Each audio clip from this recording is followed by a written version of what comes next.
Chris Wondolowski finally broke Landon Donovan's scoring record. Orlando City scored 5, and Atlanta stumbled against a 10-man New York Red Bull team. We're going to cover all of that and much more. This is Just Offside.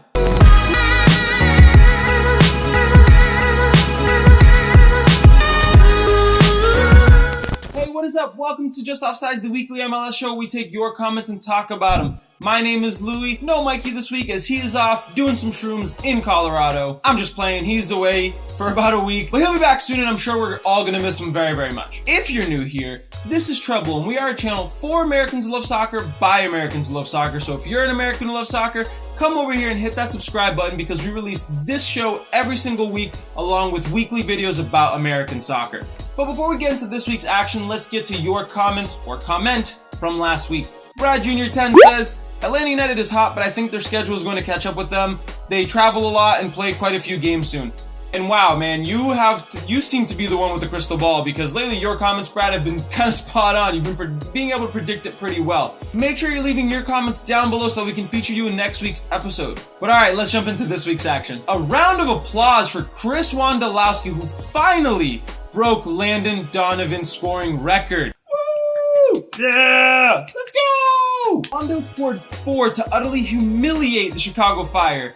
Though, to be fair, they don't really need Wando's help to do that, as they can do that all by themselves. Chicago made it way too easy for San Jose. Wando's first goal was a pretty simple tap-in that people just didn't pick him up in the box and he was able to slot one home.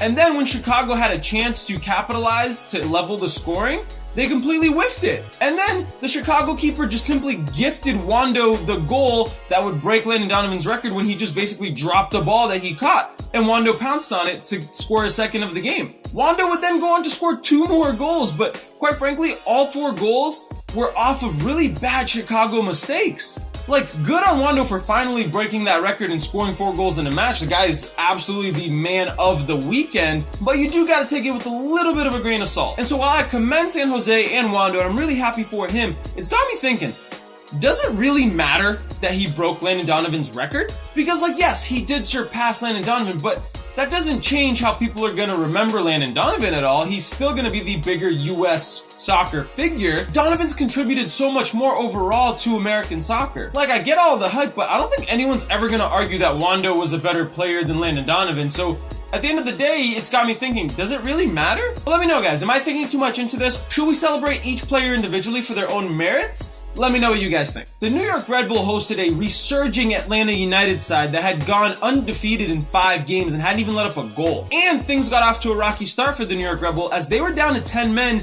before the end of the first half. Tim Parker was sent off and things were looking bleak for the Red Bull. But things were looking up for your boy right here, because I had put money on Atlanta to win this game 2-0. So needless to say, I was wicked fucking pumped. I was looking at an $150 payout, and I at least was gonna walk away with $60 after betting that Atlanta would just win regardless of the score. Well, color me shocked when the second half came along and Atlanta failed to create any real chance, and then they allowed Tom Barlow to score his first goal for the Red Bull. This was his first goal in his career as well, and Atlanta hadn't let up a goal in 5 games. And this scrub comes along and heads one in, and just like that, Atlanta lost 1-0 and I lost $150. Atlanta had been connecting well and they were flying high coming into this game. And they were looking like they had turned their season around, but I guess for whatever reason during this match, the cogs just weren't clicking. This was a huge win for the Red Bull. At home, in front of all 100 people who still show up to the games, down to 10 men, against the team that knocked him out of the MLS Cup playoffs last year. This win must have tasted so sweet. So Red Bull supporters, can this win be the turning point for your season? It was a tough, hard-fought, gritty win, the kind that your supporters love to see. Can this be the difference? And as for Atlanta, you owe me $150. Moving along to another team that lost me money on this weekend. The Los Angeles Galaxy were without star man Zlatan Ibrahimovic, who was serving a 2-game suspension after he erotically choked Sean Johnson. I still put money on the Galaxy, thinking that there was no way that this Colorado team, who had been so bad, so putrid all season, and had not won a game, would be able to create anything against the Galaxy. This Galaxy side was still sitting in the top 4 of the West, and the Colorado Rapids were sitting in the absolute basement of the Western Conference. And yet, very quickly, I could tell that this was going to be a long game for me. The Galaxy looked limp without Zlatan, and Colorado had some really decent chances early on. Kai Kamara sent one flying to the moon when he had an open net right in front of him before hitting the post with a header.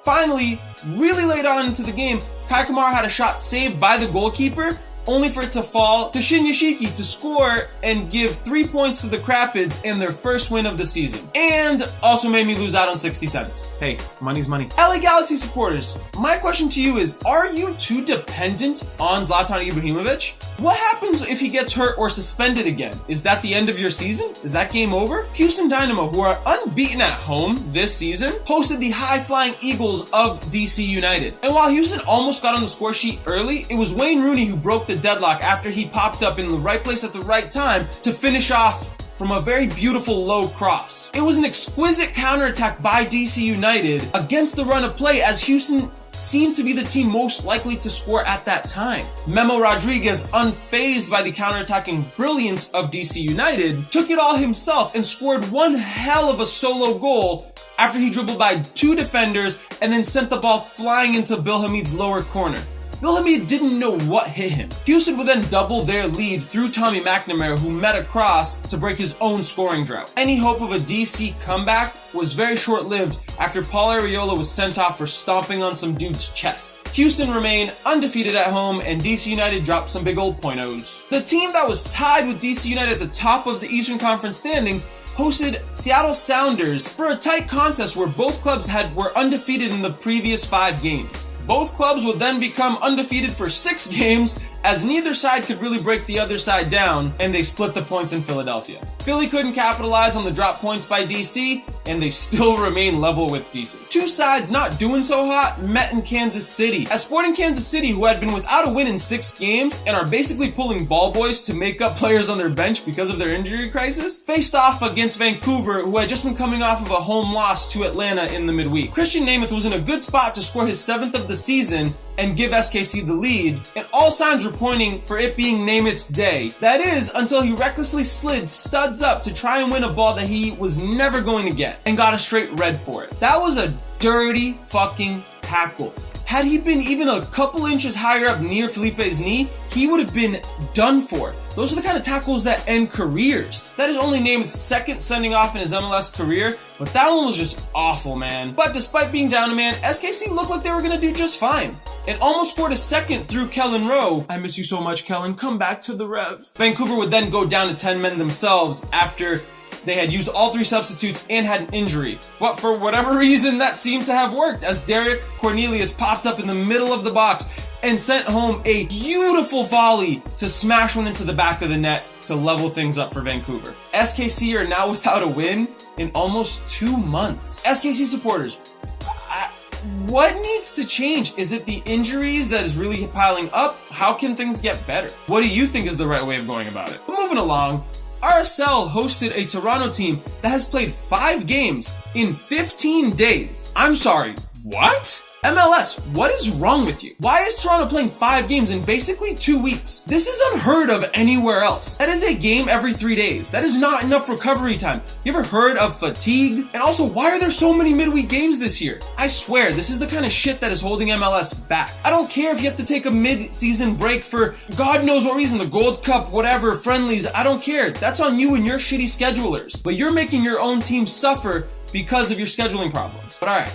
As for the game, RSL came out hot as Krylach scored early to give RSL the 1-0 lead, before a thunderbolt from Salcedo doubled their lead just before 30 minutes were even up. Savarino would then cap off that evening's display with a very hard-fought goal. Received the ball over the top, shrugged off a defender, and slotted one home past Toronto's keeper. And things would go from bad to worse for Toronto, as their golden boy Alejandro Pozuelo was sent off for his 2nd yellow after he tripped an RSL player as he ran past him. Now, it may have been a little bit soft, but Toronto has to now deal with fatigue and potentially having one of their best players miss some serious time. If I'm a Toronto FC supporter, I am fucking pissed off. But let me know, guys, how do you feel about Toronto's situation? And now, for a game that had no business being as entertaining as it was, the battle for the lower depths of the Eastern Conference standings between FC Cincinnati and Orlando City. Cincy hadn't been able to score away from home in the past 4 games that they've played, but despite that, they looked really dangerous early on and finally got their goal through Maddox, who scored his first goal for his new club. But that's exactly where the wheels fell off the bus for FC Cincy. Orlando would score just a couple minutes after that through Akindele to level things up just before halftime. After the break, Orlando would double their lead after a penalty was awarded when Kendall Waston thought that he was in the WWE and suplexed Sane in the box during a corner. The ref saw it, called the penalty. Nani steps up, hits it, gets it saved, but then it happens to fall back to him and he buries it to give Orlando the 2-1 lead. Nani would then score another to make it 7 goals in 6 games, before Akindele would then score his second, before Dom Dwyer scored really late to really put the final nail in the coffin, as if it needed it. But Orlando City supporters, how encouraging is this win? Because when I look at your team, I feel like their goals are going to be scored. Nani, Dom Dwyer, Akindele, you got good forward players, but where is the issue with this team? What needs to change to really make you guys a contender? As for FC Cincy, I get it, it's your first year in the MLS, so things weren't always going to go as smoothly. Not everybody can be in LAFC or in Atlanta. What needs to change to get FC Cincy on track? But moving along, LAFC drew 1-1 with FC Dallas. Carlos Vela scored a penalty, and LAFC is on the top of the Western Conference by a 5-point gap. Moving along to our last game of the week. The Crew were coming into this game against Minnesota having lost 6 of their last 7 games. And they really didn't look much better in this game, as Minnesota looked like they really brought their scoring boots. Darwin Quintero thought he had 2 goals. Unfortunately, they were both called offsides. But luckily for the Loons, former Crew player Finley showed up when it mattered most to head one home to give his new side 3 points and to punish his old team. Most importantly, it gave Minnesota United another home win. For their fans to cheer about. Clear those throats, boys. Get those vocal cords ready, because here it comes. Because, man. But alrighty, guys, there you have it. Another episode in the books. Make sure you're leaving your comments down below. Be a part of the conversation. We really want to interact with you guys who are watching. If you enjoyed this episode, make sure you come over here and hit that goddamn subscribe button, hit that like button, and let me know what you think. You can follow us on all of our social medias at Trebl Soccer, as well as on our brand new website, www.treblsoccer.com. We post a bunch of different blog articles there and a bunch of different news topics as it pertains to American soccer. That's it for me. We'll catch you guys next week.